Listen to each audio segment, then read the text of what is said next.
बिस्मिल्लाहिर्रहमानिर्रहीम। अस्सलाम वालेकुम। सुप्रीम कोर्ट ऑफ पाकिस्तान से आपको बड़ी खबर देते चलें कि आपसे कुछ देर पहले जुडिशल कमीशन का इजलास ख़त्म हुआ है और इस इजलास में जस्टिस अमीनुद्दीन खान को आईनी बेंच का सरबराह मुकर्रर कर दिया गया है।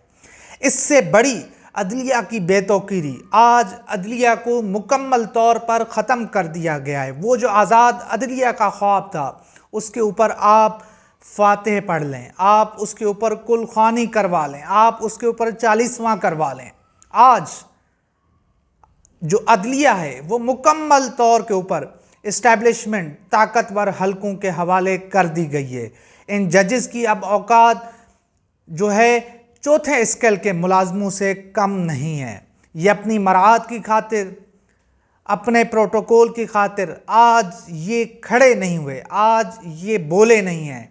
इन्होंने जो है अदलिया की जो आज़ादी है वो गिरवी कर दी है। मुकम्मल तौर के ऊपर इस मुल्क में अब अदलिया, आज़ाद अदलिया का जो एक भरम था वो ख़त्म हो चुका है। जस्टिस अमीनुद्दीन खान के साथ साथ इस जो उनके साथ बेंच में शामिल हैं उन जजेस के मैं आपको नाम बताता हूँ। ये 7 रुकनी बेंच है जिसके सरबराह जस्टिस अमीनुद्दीन खान साहब हैं, जमाल मंदोखेल हैं, मोहम्मद अली मज़हर हैं, आयशा मलिक हैं, सैयद हसन अज़हर रिजवी हैं, मुसर्रत हिलाली हैं और नईम अख्तर अफ़गान हैं। यानी कि इस जो आईनी बेंच है इसमें भी काजी के हम नवा, हम पल्ला, उनके दस्तख्ती जजेस को रख दिया गया है। यानी कि अब ये कोई फ़ैसला खुद से नहीं करेंगे, इनकी कोई अपनी सोच नहीं है। इनको जो फ़ैसला आएगा, जो अहकामात आएंगे, ये उसकी रोशनी में फ़ैसला सुना देंगे। इससे बड़ा आज अदलिया के लिए आज यौम स्याह है। आज का दिन स्याह तरीन दिन है अदलिया के लिए। और जो आज़ाद जजेज़ हैं अब उनको फ़ैसला करना होगा कि वो इन हालात में सुप्रीम कोर्ट ऑफ पाकिस्तान में बैठकर वो जो है एक छोटे मुलाजिम के तौर पर काम करेंगे, हुकूमत के जो है मुलाजमों की तरह काम करेंगे, या फिर जो है वो इसके लिए आवाज़ उठाएंगे, लड़ेंगे, जदोजहद करेंगे।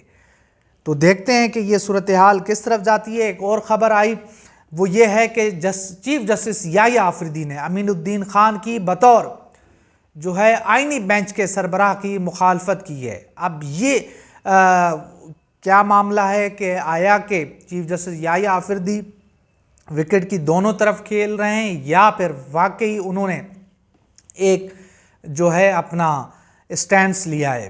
तो देखते हैं कि यह सूरत हाल किस तरफ जाती है, मामलात किस तरफ जाते हैं। और अब ये देखना होगा कि जो आईनी जो आज़ाद जजेज़ हैं अब वो क्या फ़ैसला लेते हैं। और चीफ जस्टिस याह्या आफरीदी अब तो वो भी एक डमी जो है चीफ जस्टिस बनकर रह गए, तो उनका क्या किरदार होगा। हुकूमत ने मक्कू ठप दिया है, हुकूमत ने अपना काम कर दिया है। उन्होंने जो कुछ करना था, उनको जिस मकसद के लिए लाया गया था, उन्होंने काम कर दिया है। हुकूमत ने जो है एक ख़ास इदारे को उन्होंने पावर दिया है, उनको इख्तियारात उनके बढ़ा दिए हैं, एक शख्स के इख्तियारात में इजाफ़ा कर दिया है। इस मुल्क में एक तरह से मार्शल लॉ है, सिविल मार्शल लॉ, स्याह तरीन मार्शल लॉ है। और बड़ी खौफनाक सूरत हाल है जो हम आपके सामने रख रहे हैं सुप्रीम कोर्ट ऑफ पाकिस्तान से। और ये एक जो आज चीज़ें हुई हैं और मज़ीद हम देखते हैं कि इसके जब मिनट्स आएंगे इस पूरी जुडिशल कमीशन के, वो भी हम आपके सामने रखेंगे और बाकी मामलात भी हम आपके सामने रखेंगे। तो बड़ा खौफनाक है कि जस्टिस अमीनुद्दीन खान साहब, जो पहले ही बताया जा रहा था, हुकूमत की जानिब से कहा जा रहा था, ताकतवर हलकों की जानिब से कहा जा रहा था कि जी इस आईनी बेंच के सरबराह जस्टिस अमीनुद्दीन खान साहब होंगे। कल एक्सप्रेस न्यूज़ ने पहले ही चला दिया था कि जी जस्टिस अमीनुद्दीन खान ही इस आईनी बेंच के सरबराह होंगे। तो उसके बाद तो अब कोई बात रह नहीं गई और आगे जितने भी मामलात होंगे वो पीटीआई के ख़िलाफ़ होंगे।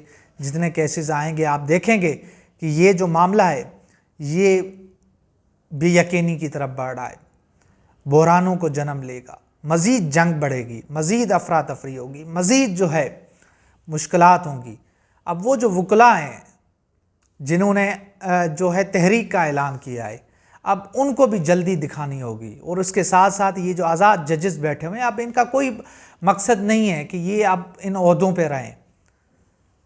अब इनको अमली तौर के ऊपर मैदान में आना होगा, फ्रंट फुट पे आके इन आइनी तरामीम और अदलिया के लिए जो है आवाज़ उठाना। और इसके साथ साथ वो जजेस जो रिटायर्ड हो चुके हैं, साबिक चीफ जस्टिस साहिबान, जजेस साहिबान, उनको भी आगे आना होगा। और बिलखसूस हाई कोर्ट के जजेस, उनको भी अब आगे आना होगा और इसके लिए कुर्बानियाँ देनी पड़ेंगी। तो ये पूरी सूरत हाल थी जो मैंने आपके सामने रखी है। तो इंशाल्लाह मिलते हैं अगली वीडियो में, तब तक के लिए अल्लाह हाफ़िज़।